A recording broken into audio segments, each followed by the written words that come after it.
Assalamualaikum warahmatullahi wabarakatuh. Jumpa lagi kawan-kawan dengan kami bersama Mang Es Angler. Mudah-mudahan kita sehat galau, mudah-mudahan selalu dalam lindungan Allah Subhanahu wa taala. Amin Allahumma ya rabbal alamin.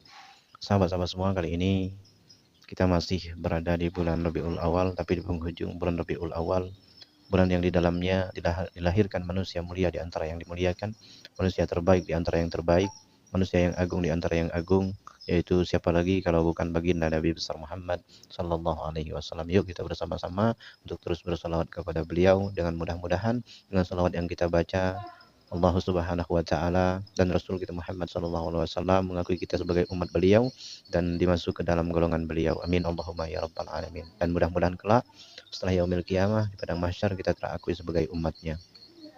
Sahabat-sahabat semua, kali ini kita masih yaitu membahas tentang bagaimana kita meneladani baginda Nabi besar Muhammad sallallahu alaihi wasallam, di mana kita sudah seharusnya mengikuti, meneladani dari yang pertama mulai dari akhlak beliau baginda Rasulullah sallallahu alaihi wasallam, tentang mulai dari tentang ibadah beliau, kesabaran beliau, dakwah beliau, dan jihad beliau.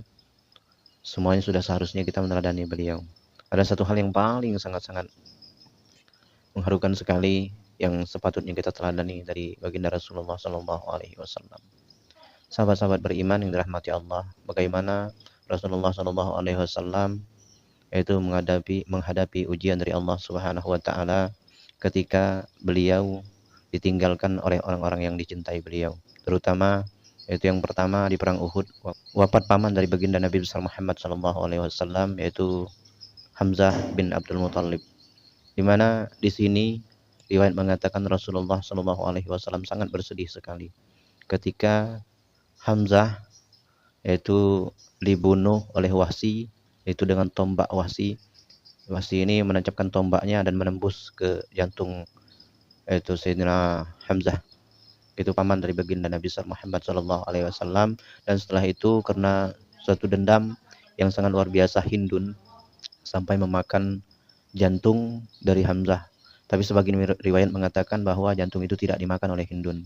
Tapi ada juga yang mengatakan dimakan oleh Hindun, yaitu jantung Hamzah ataupun hati Hamzah.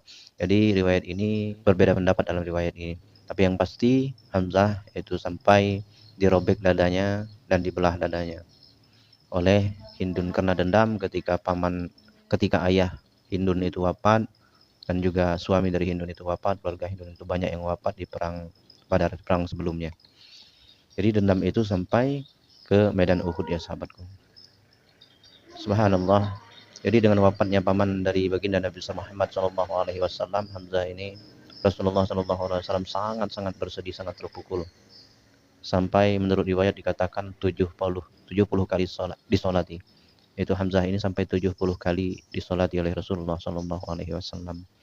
Dan ketika itu Rasulullah sangat terpukul dan sangat sedih sekali, sampai akhirnya Hindun dan juga Wahsy ini masuk memeluk agama Islam, sampai Rasulullah ketika itu sudah memaafkan. Inilah kehebatan baginda Rasulullah SAW, ketika sebelumnya seperti Wahsy adalah seseorang yang membunuh paman beliau, orang yang sangat beliau cintai, karena Hamzah ini sangat itu membantu mendukung perjuangan dari baginda Rasulullah SAW. Tapi ketika orang yang membunuhnya datang ke beliau untuk memeluk agama Islam, masuk ke dalam agama Islam, dan beliau memaafkan dan beliau menerima keislaman dari Wahsy dan juga Hindun. Akan tetapi beliau meminta kepada Wahsy agar tidak datang lagi, agar tidak menampakkan diri kepada Rasulullah SAW. Setelah itu Wahsy tidak menampakkan diri sampai Rasulullah SAW wafat. Jadi ini adalah suatu yang sangat luar biasa. Jadi sebenci apapun kita dengan orang lain, bagaimanapun buruknya orang lain kepada kita, ketika ia datang ke kita meminta maaf kepada kita, ayo kita saling memaafkan. Siapa lagi yang harus kita contoh? Laqad kana lakum fi Rasulillah uswatun hasanah. Dalam diri Rasulullah itu suri teladan bagi yang baik bagi kita semua, yang harus kita teladani, harus kita ikuti. Dan insya Allah akan membawa dampak yang baik dengan kita meneladani baginda Nabi besar Muhammad Sallallahu Alaihi Wasallam. Sahabat-sahabat beriman, insya Allah dimuliakan Allah, termasuk juga Hindun juga masuk Islam salah satu yang membunuh paman baginda Rasulullah SAW sampai membelah dadanya, sampai sebagian riwayat mengatakan memakan jantung dari Hamzah Hindun. Akan tetapi Rasulullah juga menerima dan memaafkan Hindun.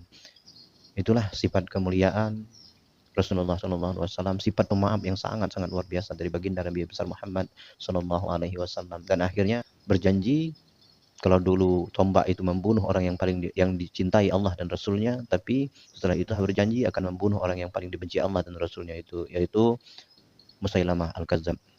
Alhamdulillah, Wahsy berhasil membunuh Musailamah Al-Kadzab, yaitu membunuh orang yang paling dibenci Allah dan paling dibenci Rasulullah SAW. Oke sahabatku, mudah-mudahan video ini dapat memberikan manfaat. Terima kasih. Assalamualaikum warahmatullahi wabarakatuh.